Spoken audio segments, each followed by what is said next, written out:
আমার মেয়ের উপরে কোনো বা আমাদের উপরে কোনো টর্চার হয়নি। ইন্ডিয়া থেকে যেটা প্রচার করছে এটা আসলে আমার মেয়ে তো কোনো কিছু বলে না। আমরা তো ইসকন বা ইয়া করি না, আমরা সনাতনী। গতকাল বিকেলে আমরা একটা মোবাইলে ভিডিও পাই। ভিডিওতে এরকম উল্লেখ আছে যে বাংলাদেশি একটা মেয়ে, 15 বছরের একটা মেয়ে ইন্ডিয়াতে সে চলে যায়। এখন সে ইসকন করে, এই মর্মে যে ইসকন করার কারণে তাকে বাংলাদেশ থেকে তাড়িয়ে দেওয়া হয়েছে, এই মর্মে একটা আমরা ভিডিও পাই। এই ভিডিওটি পাওয়ার পরে তখন অনেকের কাছে ভিডিওটা ভাইরাল হয় এবং এই ভিডিওটা অনেকেই জানে। জানার পরে আমরা ভিডিওটার সত্যতা যাচাইয়ের জন্য আমরা থানার ওসিকে ইনফর্ম করি এবং থানার ওসি একজন সাব ইন্সপেক্টর পাঠায়। ওখানে গিয়ে জানতে পারে যে না, তাকে আসলে ওখানে পাঠানো হয়নি। সে এমনি, তারা ওই মেয়েটা দীর্ঘদিন যাবৎ চিকিৎসা করছে, যে অসুস্থ ছিল, অসুস্থ চোখে সে দেখতো না, দেখা না হওয়ার কারণে তাকে ইন্ডিয়া পাঠানো হয়েছে। পরে তাকে বাবা মার সাথে আমি ব্যক্তিগতভাবে কথা বলি, যেটা জানতে পারি যে মেয়েটা অনেকদিন যাবৎ তার চোখের সমস্যায় ভুগতেছিলেন। তো যেহেতু তারা আগেও ইন্ডিয়াতে গিয়েছিলেন চিকিৎসা করানোর জন্য, তো সে হাই পাওয়ারের চশমা পরে, তো তার মামার বাড়ি আটোয়ারিতে।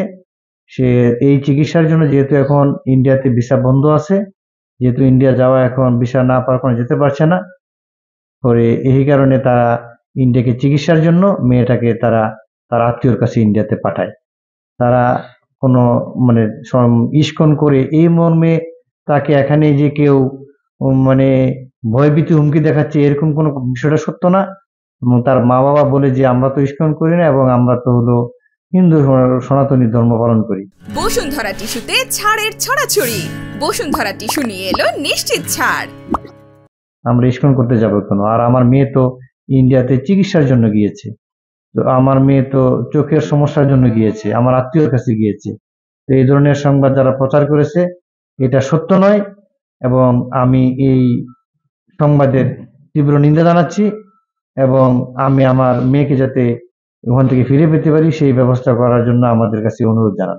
এটা আমরা মনে করতেছি যে এটা একটা দেশের বিরুদ্ধে একটা প্রপাগান্ডা, একটা বিভ্রান্তি ছড়ানো, যেহেতু মেয়েটাও ওখানে কোনো স্পষ্ট কোনো বক্তব্য দেয়নি এবং ইসকনের বিষয়ে, এবং মেয়ের বাবা মাও এই ব্যাপারে কোনো স্পষ্ট, সে ইসকন করার কারণে তাকে তাড়িয়ে দেওয়া হয়েছে এই ধরনের বক্তব্য দেয়নি।